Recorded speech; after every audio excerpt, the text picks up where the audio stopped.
Hello ladies and gentlemen, and welcome to my show Anime Theory, where I make theories about stuff that may or may not be right, but they're gonna be crazy regardless. Today on Anime Theory, I'm excited to get to talk about a show that I hold in extremely high regards.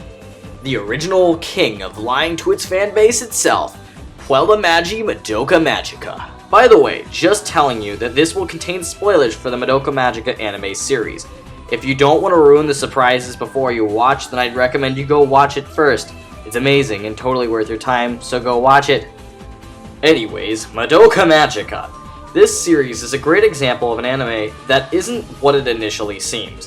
What starts as a typical magical girl anime quickly turns into something much more dark and sinister. From its extremely screwed up situations to its always changing characters, this series knows how to pile on the darkness, and it managed to do so without any gore. Trust me, that's extremely impressive. If you've watched the anime, it likely brings back many memories of the characters, or maybe the really weird stuff that happens in the series. There's also likely another thing that comes into your mind though. The series' signature adorable monster that is Kyubey, or incubator, but that doesn't roll off the tongue as well. This little cat-looking thing is the one who grants the abilities to each magical girl in exchange for one wish. One miracle sounds like a pretty nice gift, and you get abilities beyond your comprehension. What's not to love? Well, a lot actually.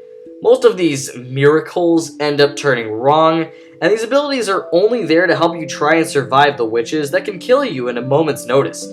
Also, you're fated to become one of those witches if things go wrong, essentially making all your efforts to save people completely useless. All of this stuff was hidden by Kyubey, who never explained what kind of hardships you're going to go through. So clearly, he's evil, right?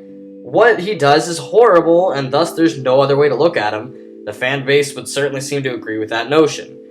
I, however, have a counter-argument, or a theory.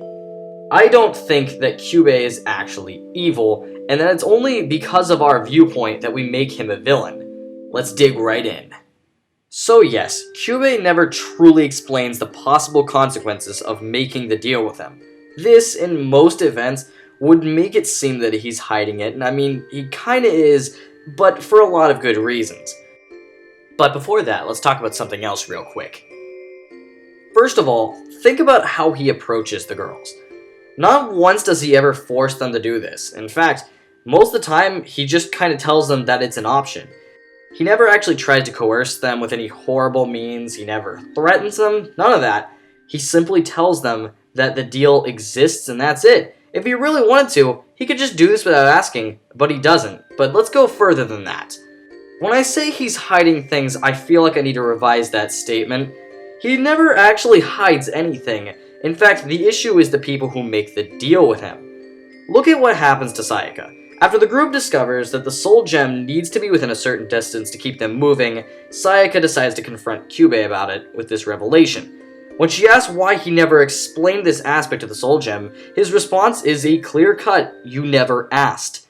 He would likely have explained this aspect to them if someone had just asked before then. Since they all took the plunge without actually thinking, they never asked any questions. Also, Kyubey explains that this actually benefits them more than anything. The body can be damaged, but as long as the soul gem survives, the user is all right. All of these things were done for the sole benefit of the magical girls. It's just that none of them thought hard enough about what they were doing.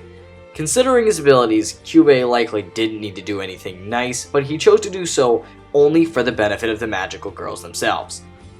But I get what you're saying. He's still making these deals in the first place. Doesn't that still make him a villain? Well, that's only our perspective as humans. Let's look at it this way. By the end of the series, it is discovered that the reason why the incubators are doing this is to keep the universe balanced. Without this action, the entire universe would be completely destroyed, and this is one of the only things that they know of to keep things running well. The reason why most see what he's doing as messed up is because it's being done to humans, and specifically young girls. But look at it this way. Is this sacrifice worth keeping the universe surviving?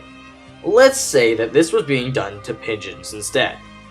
Let's say that 1 out of every 100 pigeons must go through a similar situation so that the whole universe can survive. That's a lot of potential lives resting on the other side of it, and that includes the same pigeons that would have died anyways. So, is it worth the sacrifice to keep everything else alive?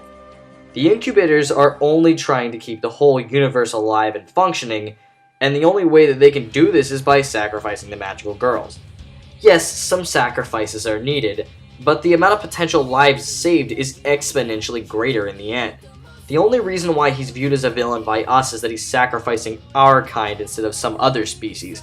Heck, the incubators themselves actually treat the magical girls better than they have to, giving them a chance not to make this deal. The only thing they're really guilty of is sacrificing a couple innocent girls without fully explaining the repercussions of the deal fully. And if he did that, almost no deals would be made, so the universe would likely be destroyed anyways. So Kyubey and all the incubators aren't really evil, they're just making a sacrifice for the greater good. Yes, what the magical girls go through is horrible, but it's what keeps the whole universe running. In the end though, this is just my theory, so it's neither right nor wrong, just a theory.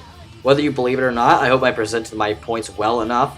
Just remember though, if a cute cat monster decides to make a deal with you, just make sure you... Hey, wait, what are you doing with that? Just make sure you take that deal immediately. You'll get a wonderful wish in exchange. Sound like a deal? Hey, if you enjoyed this video, why don't you touch that like button, maybe subscribe, give me a comment, hey, give me suggestions, those are always good, and hey, I got a Twitter account that I don't seem to talk about very much, but hey, it's in the description, click it if you want to see updates and stuff. I actually do update on videos pretty often, and hey, I got some video suggestions down there, they're probably pretty good ones, probably one of them is the Mirai Nikki theory, so you should probably go watch that if you watch the show, and so yeah, I'm going to be doing more of these, so I hope you're excited. See you guys in the next video. Bye.